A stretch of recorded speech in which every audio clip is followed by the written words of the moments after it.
اور یہ وہ دور ہے جب چائنا سمیت ایران کے علاقوں تک تاتاری فتنہ، ہلاکو خان کا فتنہ اسلامی سلطنتوں کو برباد کر چکا تھا، اور خلافت بنو عباس اور خلافت بغداد کو تاخت و تاراج کرنا ہی چاہ رہا تھا، قریب تھا، اور اسلامی سلطنتوں کی شمع بجھتی جا رہی تھی۔ یہ وہ دور تھا، مگر اسی وقت یہ جو ترکی کے علاقے ہیں کونیا اور یہ سارا وسطی علاقہ، یہ جو علاقہ ہے، ادھر ہلاکو خان اور چنگیز خان نے اپنے نمائندے اور لشکر بھیج دیے ہوئے تھے، اور مسلمانوں کی سلطنتیں تیرہ و تار تھی، چھوٹے چھوٹے ٹکڑے تھے، الگ الگ چھوٹی چھوٹی ریاستیں تھیں، برائے نام کوئی سلطنت تھی، قبائل تھے، قبیلے تھے، ان کے حکمران تھے، ان کی اپنی چھوٹی چھوٹی فوجیں تھیں، کاروان سرا تھے، صوفیاء کی خانقاہیں تھیں، کوئی مسجدیں تھیں، جداگانہ ماحول تھا۔ اور جب کوئی سلطنت مؤثر نہ تھی تو اس روئے زمین پر لوگوں کے دلوں میں ایمان کی شمع صوفیاء کرام کے ذریعے روشن تھی، صوفیاء کرام کے وجود سے شمعہائے ایمان روشن تھی۔ اور اسی دور میں یہ جو بعد میں خلافت عثمانیہ بنی ہے، سلطنت عثمانیہ، اس کی داغ بیل ڈالنے کی جد و جہد ہو رہی تھی۔ اس خلافت عثمانیہ جو 1924 میں جنگ عظیم اول کے بعد جا کے ٹوٹ گئی، اس کا بانی ارطغرل، لکھنے میں ارطغرل آتا ہے، ارطغرل، مگر ٹرکش زبان میں غین نہیں بولتے، ارطغرل یہ بانی ہے۔ وہ ایک نئی اسلام کی عالمی سلطنت قائم کرنے کے لیے تگ و دو اور جد و جہد کر رہا تھا، مار کے ہو رہے تھے۔ 656 ہجری کے قریب تاتاری فتنہ بغداد آیا ہے، اور 22 سے 24 لاکھ مسلمانوں کا قتل عام کیا ہے، اور دریائے دجلہ ہفتوں تک 2.5 ملین مسلمانوں کے خون سے سرخ ہو کے بہتا رہا۔ 656 کے قریب یہ فتنہ یہاں پہنچا۔ ادھر مقابل سلطنت عثمانیہ کی تشکیل کی جد و جہد شروع تھی۔ ارطغرل یہ سلیمان شاہ کا بیٹا تھا، اور کونیا ہیڈ کوارٹر تھا سلجوقی سلطنت سلطان علاء الدین کا، اور یہ سلطان علاء الدین جب بادشاہ تھا تو ادھر مولانا روم آباد ہو چکے تھے، کونیا میں سیٹل ہو چکے تھے۔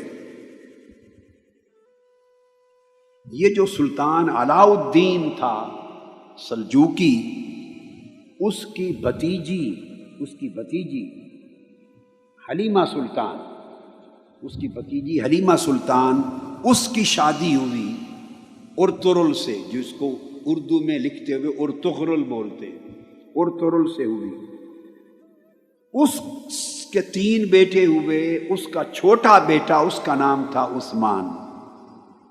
اس ارطغرل نے تاتاری فتنے کے خلاف اور ادھر صلیبی فتنے کے خلاف جنگیں لڑ کر سلطنت عثمانیہ، ایک نئی عالمی اسلامی سلطنت کے قیام کی داغ بیل ڈالی، بنیاد رکھی، اور پھر اس کا بیٹا جوان ہوا تو اس سلطنت کا نام اس کے نام پہ رکھا گیا، سلطنت عثمانیہ یا خلافت عثمانیہ، جو پھر 1304 عیسوی میں قائم ہو گئی، 1304 عیسوی میں، اور 1924 میں جا کے پھر ختم ہو گئی، جب کیلیفیٹ کا انسٹیٹیوشن توڑنے کا اعلان ہو گیا۔ یہ ضمناً ایک تاریخ کی چھوٹی سی جھلک تھی، وہ بتائی میں نے۔ یہ وہ دور تھا جب مولانا روم آئے، یہ ارطغرل جس کی میں نے بات کی سلطنت عثمانیہ کا بانی، اس کی ڈیتھ ہوئی ہے 680 میں۔ وہ زمانہ شیخ اکبر محی الدین ابن العربی کا تھا، ان کا وصال 640 میں ہوا ہے۔ وہ ان سے رہنمائی لیتا تھا قدم قدم پہ سلطنت عثمانیہ کے قیام میں۔ ٹرکش سورسز، تاریخی سورسز کے مطابق، ٹرکش سورسز کے مطابق ان کی لمحہ بلمحہ رہنمائی تھی شیخ اکبر محی الدین ابن العربی کی۔ سمجھانا مقصود یہ ہے کہ جب لوگوں کے دل ٹوٹ گئے تھے، سلطنتیں منتشر ہو گئی تھی، حکومتیں تیرہ اتار ہو گئی تھی، امت مسلمہ کا کوئی مرکزی محور نہیں تھا ان کو سنبھالنے والا، تو عالم اسلام کے اندر مسلمانوں کا ایمان صوفیاء کی وجہ سے قائم تھا، محفوظ تھا۔ یہ وہ دور ہے جس میں مولانا روم بھی آئے ہیں، اور سلطان شمس تبریز جب وہ کونیا پہنچے تو 642 ہجری میں مولانا روم فقر کی مسند پہ جانشین ہوئے۔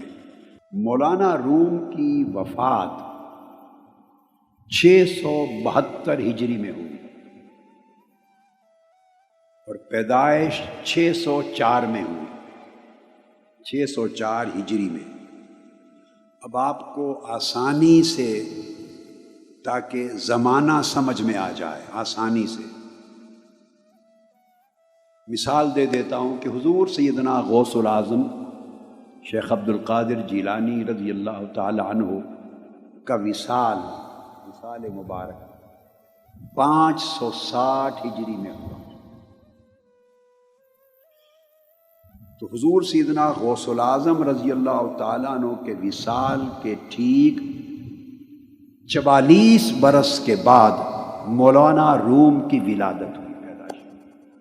حضور غوث پاک رضی اللہ تعالیٰ عنہ کی وفات کے ٹھیک 44 برس کے بعد مولانا روم کی ولادت ہوتی ہے۔ یہ آپ کو زمانے کا اندازہ بتا رہا ہوں۔